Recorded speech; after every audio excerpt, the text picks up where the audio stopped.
Yes, welcome. This is Namboole Blitz. My name is Mugalo Jeremiah, and today I'm privileged to have Moses Magero with me, the KCCA PRO. But on the other side is also the announcer of the Mandela National Stadium during this wonderful tournament of Chan that has been taking place since the start of August up to where we are, and most probably to conclude on the 31st. But unfortunately, Uganda won't be hosting the final here. But of course, we shall have the third playoff. But Moses Magero, talk to the people out there, talk to our fans of Namboole Sports, so that they can get to know or they can put together both the name and the face at the same time. Wow, as my brother here said, Mugalo, my name is Magero Moses Mwanje. I am the Public Relations Officer at KCCA Football Club. And I've also been privileged to be the stadium announcer at the Mandela National Stadium during this CHAN 2024. Been an amazing tournament, all I should say, and I can never be more grateful. That's all I can say. Yeah, I do not want to talk a lot about. Okay, today let us not even talk about KCC. Let's talk about how your experience has been as a stadium announcer at Namboole. I know you've done it before, and this is probably, I can't name the time, but still I think more than 5 times. How has the atmosphere been for you out there? I should say electric. I look back at the journey that I've had in this whole role as a stadium announcer and also as a media manager. And I should say I'm beyond grateful. Just to fast forward to the Namboole, the Mandela National Stadium, the CHAN 2024. When I got a call before the tournament, and I was told that, hey, there's this opportunity. We would like you to be the stadium announcer during the CHAN 2024 games. The person that gave me the call actually told me it was not only me. I think there were about 2 or 3 other guys that we were looking at, but they just told me to be ready in case you're called upon. So at first I didn't take it serious. I was like, oh, okay. I normally get those calls. Someone is interested in your services, and I'm like, oh, thank you very much for the opportunity. But then I was like, I will wait. I will wait and probably see what if it's really my opportunity. And it so happened that towards the tournament, about a week 2, we were called in for sound testing, and I passed the test. And then I'm giving a script, and tournament starts, and I do my thing because it's not the very first time I'm doing it. I've done it at the club, I've done it in the national team, I've done it for the club, still at Namboole when we were playing in the CAF Champions League, the games that we used to play there. So, and also different other stadiums, Ham Stadium, Nachivuo, and very many other stadiums, even at, I think, Vipers Stadium, St. Mary's Stadium, Chitende, when we're in the CAF qualifiers sometimes. So it's the same kind of thing. It's a different thing is it's the biggest tournament I've ever done, stadium announcing for. It's an international tournament, continental, for the whole of Africa. You have lots and lots of people in the stadium, especially for the Ugandan games, very electric. And I mean, one call that goes wrong and you have everything going south. So you have got to be on your A game. And you've just got to, tell yourself that this is just like any other kind of thing that you've done. The difference is this is on a global level, and you just have to go there and make sure you represent that. If you do not do well, then you've messed it up for very many other guys that either looking up to you or could get a similar opportunity. And if you do well, then that means very many other people could also benefit from it, because if you do well, then that means they can extend other opportunities to other stadium announcers or other gentlemen that do, or ladies that do similar roles. So it's been an amazing experience. I've never done something that huge. The level at which you're supposed to be at, there's no room for any mistake at that level. And I'm glad that thus far I've not messed it up, and I hope I can complete it on a high note with the remaining games, the one against between Senegal and Morocco on this Tuesday, and then the final game on the third place play on a Friday. You're announcing, I don't know, probably you're seated or you're standing, but how is it for you to be the announcer on a tournament where Uganda has gotten out of the group stages for the first time and headed into a quarter-final? First of all, how is it like, before we get to how the feeling was during the quarter-final, the first ever quarter-final for Uganda? To be honest, it's tough. I always loved announcing the Uganda Cranes games because the vibe the fans give you, and I always loved there's that new venture that CAF brought in, the halftime dance cam, where you call on to the fans and then you ask them to show the vibe, and then the cameras are going around and showing different people, you know. I always loved Uganda Cranes games because they give you the vibe. Even when you're reading the lineup, you read one name, the second name, and people are all up in flames, and you don't get that when other countries are playing. But it's understandable because we are home, and then you expect fans definitely to have a big love for their country. But I should say it's not an easy job. It's tough. I should say you've got to have your nerves in check. You've got to be a cool head and a calm head. You've got to trust in yourself and be like, I've been here before. I've done this a million times, and the only difference is, it's, like I said, the global level. And to just answer your question, it's really tough. I will not say it's an easy kind of thing. Someone out there should not think that anybody can go and maybe hold that mic. It takes some training. It takes yourself to be switched on. Because I'll give you an example. On a day when they're double headers, the first game could be Senegal, Morocco. I'm just giving an example. And the second game is Uganda, Algeria. You could go into the second game with your mind still stuck in the first game. And then imagine yourself where you call and say, ladies and gentlemen, please welcome Team Senegal and Morocco. And yet you're in Algeria, Uganda. Because it's all it takes is switch off once. And then you say that, and you've missed it. Or you say, ladies and gentlemen, let's stand to sing the national anthem of Uganda when it's supposed to be Algeria. So like I said, you've got to be switched on. There's a script you follow, and you've got to follow it religiously. And I should say I have grown as a person. Definitely, I thought I knew some things, yes, but when you do things at a top level, you don't stay the same. And like I said, I've never been more grateful than I am. Yeah. Yeah, let's talk about the names. How hard are some names at some point for you?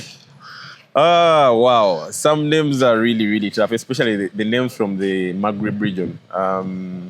The names from the Maghreb region, and by Maghreb region, I mean Morocco, Algeria, Tunisia, Libya, those kind of countries, yeah. The West Africans are not a little bit tough because the name, you kind of pronounce it the way it is, with a little bit of French. You've got to have a French touch. Yes, I have got some French background. I did some French in high school. And but also consultation. That's one thing I've come to appreciate about the role. I normally get the names the day before, not the lineup, but the team squad the day before. So I go through my routine, pronouncing the names. Sometimes I could even try to go on Google and see how is the name pronounced. Then on game day, I get a team official from the team, normally the team manager or something. I've made most of these guys my friends that they kind of also give me that receptive feel. So when I go to them, I go through the whole lineup because normally I get the lineup about before the rest of maybe even the country gets it. Normally about 2 or 3 hours before. So I look at it and we go through the name. So to just make it easy for myself, the way the person pronounces the name is the way I write it. For example, I'll give you a name. The goalkeeper of South Africa was called Samkelo Tulu. But when you look at his name on the team sheet, it's Xulu. So someone could go and say Xulu because he has seen X. But X in South Africa, in Xhosa, is pronounced as T. So the name is Samkelo, then you say Tulu. Now someone will hear you say Tulu and say he made a mistake because he doesn't know. But I sat down, I was privileged enough to sit down with the South African coach, Mr. Feki is called, yeah, Feki, I think, something like that. And I made him my friend, and then I told him I'm the stadium announcer. I was like, oh wow. And I remember that day I was dressed in a very beautiful suit and was saying, yeah, I love how you're dressed, and then I will help you. So we went through the names. This was about 3 hours before the game because they came in early as South Africa. And I remember going through the names and did you think. So he gave me the way the names should be pronounced, and I did exactly that. There have been really long names in the tournament, like Ndaba Itetwa, Nlondlo. That's a guy who scored the third goal against Uganda. There's been a guy called Kwanda Kwensizwa Mgonyama. I think was actually suspended for the game before Uganda and he returned for the game against Uganda. But you've got to have, like I said, you've got to be on the A game. A guy like that. And some of the players actually walked to me after the warm-ups, because normally I finish the warm-ups they finished reading the lineups during the warm-ups. And they walked to me and they were like, oh, wow, thank you. The stadium announcer, you really pronounce our names well. And these are South Africans. And as a person, you feel good because getting a name that has 25 characters, Kwanda, Kwen, Sizwa, then you say Mugonyama, the way it's supposed to be pronounced in this language, either Zulu or Xhosa or whatever tribe it comes from back in South Africa, they do feel well and they are well. So, and most of these guys are stars for their clubs. They're playing for top clubs like Mamelodi Sundowns, like Orlando Pirates, that's the South African team. Guys in Senegal are playing for top clubs. Then the guys from Algeria, because the lineup would show you which clubs they're playing for, USM Algiers and all these other clubs. So I should say it's tough, but if you really love your job, you make research. It's not as easy as you're gonna names that I will know that Magero is pronounced as Magero, and you know. But then if you're doing it at that level, at the top level, you don't want to leave any room for anything like a mistake. So consultation, loving what you do, get the names early, put them in Google, get that French touch if you're announcing countries that are coming from maybe West Africa, because most of them are francophone countries, the same as, you know, having that French touch. Another example is like a Senegalese name that has SY. It's not pronounced as Sai, it is C. Oh. Yes, so when I consulted, the good thing, one of the assistant general coordinators, my friend Ibrahim, is Senegalese, so he's been taking me through some of these names. So where there is SY, I will tell you that is C. Where you say Ndiaye, where you see E at the end is not Ndiaye, you say Ndiaye. You don't pronounce the E. Where you see, for example, some guys from Algeria or Morocco, Boubacar, you say Boubacar. You have to mention that R. R. Boubacar, yeah, you get. You don't say Boubacar. So you try to put in that touch, and like I said, for me, there's nothing that gives me more motivation and satisfaction, like a player walking up to you and says, "I loved how you pronounce my name." Especially the guys coming from these countries. And yeah, I've made a lot of good friends during the tournament, and I'm happy, I should say. Yeah. Yeah, lastly, let's talk about how would a child out there that looks up to you and wants to be a stadium announcer like you, how do they get there? Wow, that's a good one. First of all, to the kids out there, the first thing I can say is believe. Believe. No one should ever tell you should not, or you can never.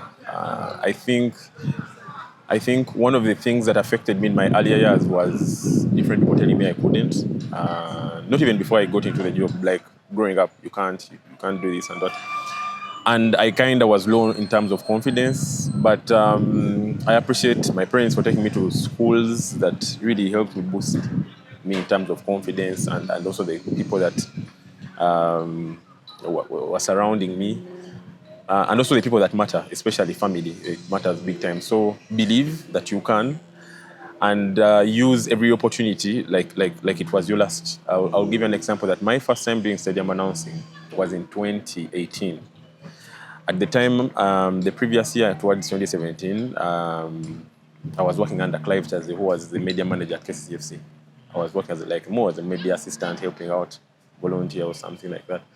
So when he leaves, I get into the role. And my first game, the first game of the second round normally starts about January, Feb, was against Sports Club Villa. The Sports Club Villa team that had Bernard Mwanga, Alan Chambadi, Abele Trude, Nicolas Kasozi. I've seen. Big team. The goalkeeper in neck now, I think Ambrose Kiria. Big team, I should say. And to be honest, these guys, first of all, they didn't give in their lineup early enough. They did, I think, their warm-up from Zambia, where the training ground is. So they came about 15 minutes to kick off. And when they came, they only lined up in the tunnel. Back then, the tunnel used to be that side. And to get ready to come out. So we had to just scribble their lineup down on the paper. Now, with all that ruckus of looking for the lineup and all that, it's your first game. And it's a sellout stadium. We had more SC Villa fans than KCFC Villa fans in the stadium that day.